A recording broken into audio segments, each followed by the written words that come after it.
Hey, what's up, my friends? Welcome to my YouTube channel. My name is Victor, and I help people navigate through their ascension process. And today I'm going to talk about empaths and highly sensitive people, and not so much the label, rather the experience of someone who identifies with that, which is just being ridiculously sensitive to the point where it can become quite a nuisance and negatively impact your life and make you want to withdraw from a lot of your normal day-to-day experiences. It can prevent you from kind of going after what you want in life. It can complicate relationships, and it can just become like there's a lot of circumstances that can come from being so sensitive, both good and bad. Most of the time in the beginning it seems like it's only bad, but it's not. So anyway, for those of you who identify with that, feeling just extremely sensitive to everything, this video is going to share with you 5 tips with how to manage that, how to deal with it, and how to look at it in a positive light, because it's an extremely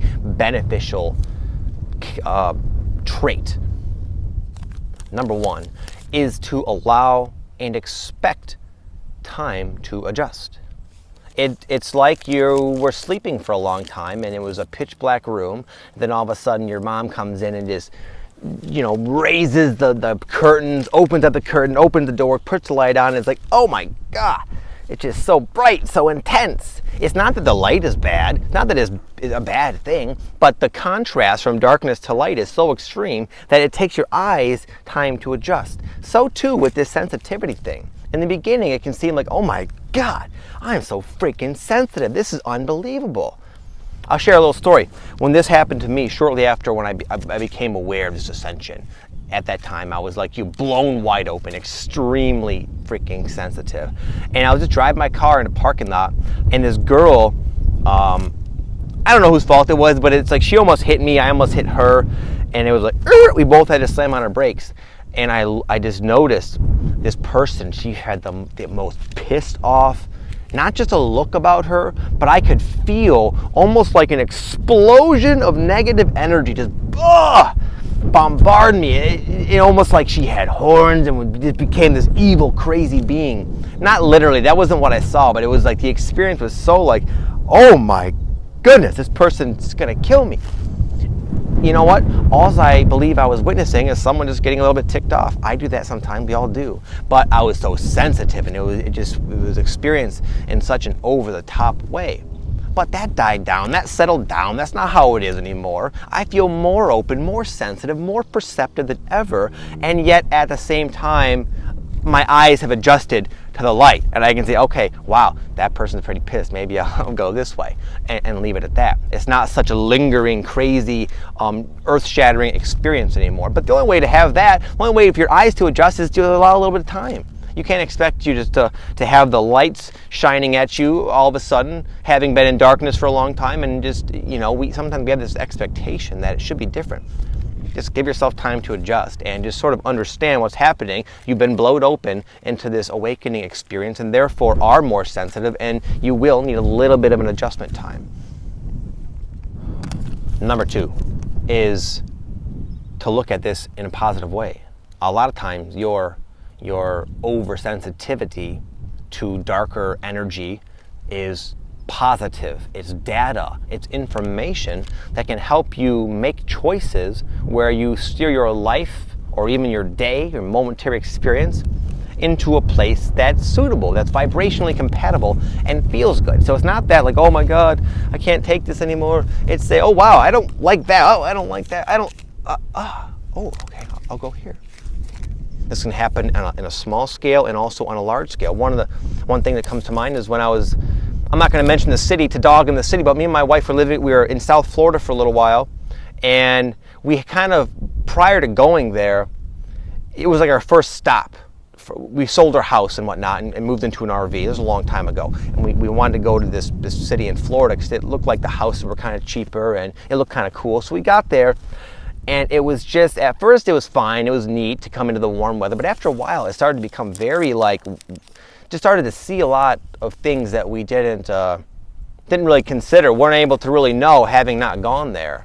And it just started to feel dark, feel negative. We'd run into these weird, creepy ass people and just had like a real and it was uncomfortable. And we were kind of stuck there because we didn't really know where to go from there. Our minds had sort of insisted on going there and residing there. And it took a little bit of enough of this negativity to say, listen, you don't like it here. Does this feel good, man? No? Well, vamoose.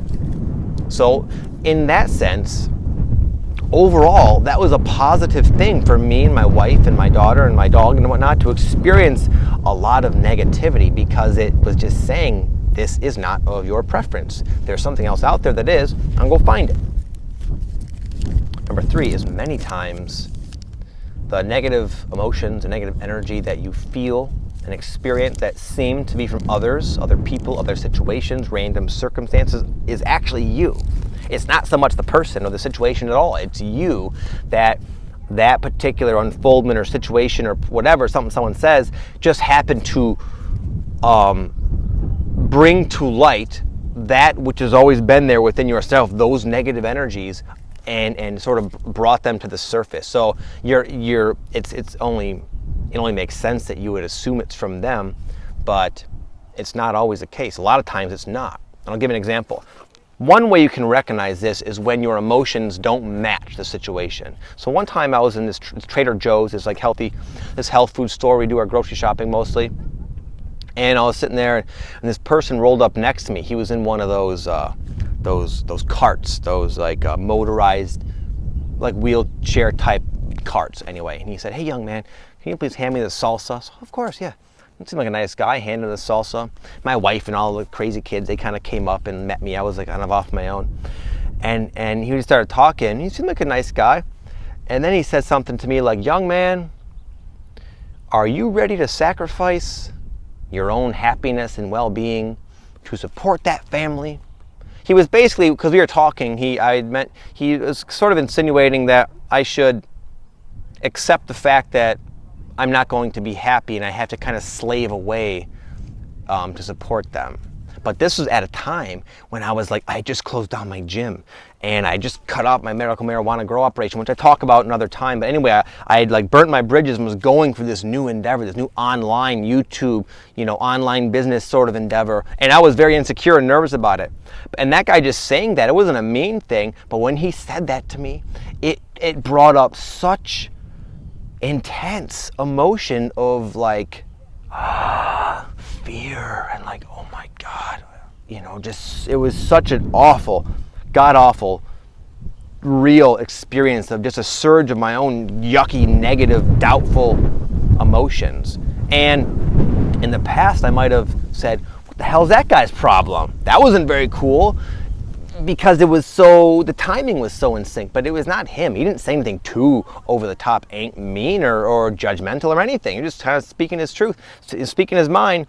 But it brought those doubts all to the surface in like a big bang. And again, that's one of those times where our sensitivity allows us to become aware of our own baggage. So it just takes a little bit of time and experience to discern, is it just a negative situation that maybe I shouldn't go in because it's not ideal, or is there something going on within myself triggered by this circumstance? With time and experience comes the ability to discern what is what. No need to worry there.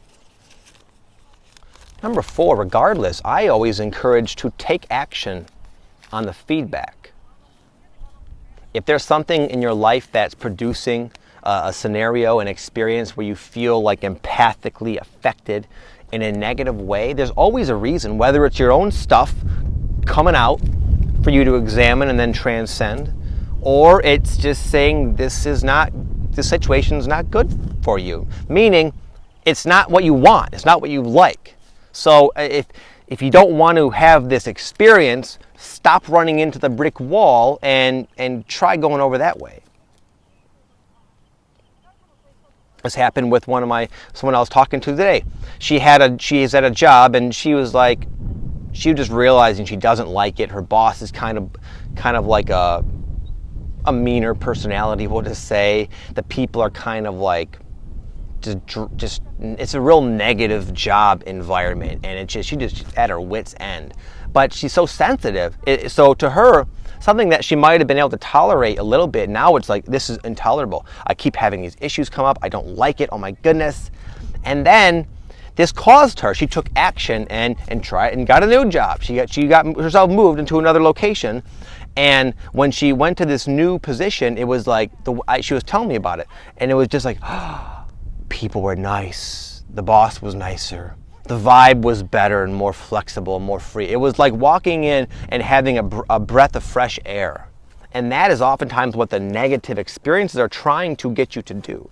So if you don't like some sort of negative scenario, be quick to start experimenting and taking action and figuring out an alternative, some alternative. And you'll know that when you see it, because you can feel it, because you're so empathic. And number 5, essentially, I'd like to have you guys look at this in a positive way, because again, in the beginning, when you're suddenly stricken with such a burden of sensitivity and you realize this chaotic, crazy-ass world we live in is full of negativity, full of negative energy, negative people, negative intentions, and you start to feel it all, it's no fun. And you feel like that's all there is, but it's not. Your ability to see so much of the present moment will allow you to make a lot of changes that you might have not made otherwise. That you might have, if everything was lukewarm, you'd probably just out of like complacency and you'd just be like chilling. This negativity is gonna force you up that ascension ladder, basically.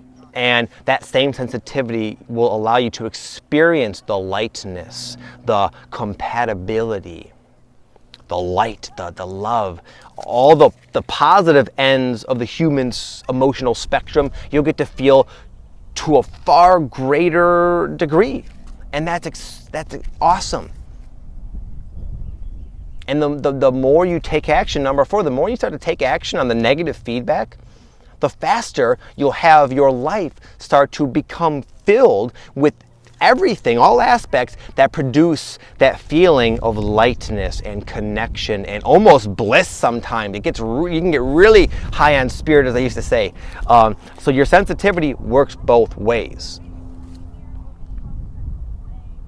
So anyways, I know so many of you experience this sensitivity I'm talking about, and I just see so much about it that would cause one to conclude it's a bad thing and it's some sort of burden to be dealt with. I look at it as a situation that, from the right perspective, you can benefit immensely from, and that is essentially the message I want you to take from this video. A little bit was me shedding my own experience. Hopefully that'll help you. And again, fundamentally, I'd like you to just realize you can look at this as a blessing. That's how I see it, and I've used it to make my life a lot better and myself a lot happier. So I will speak to you guys next time. Thank you for all the love and support. I wish you all the best. Have an amazing day.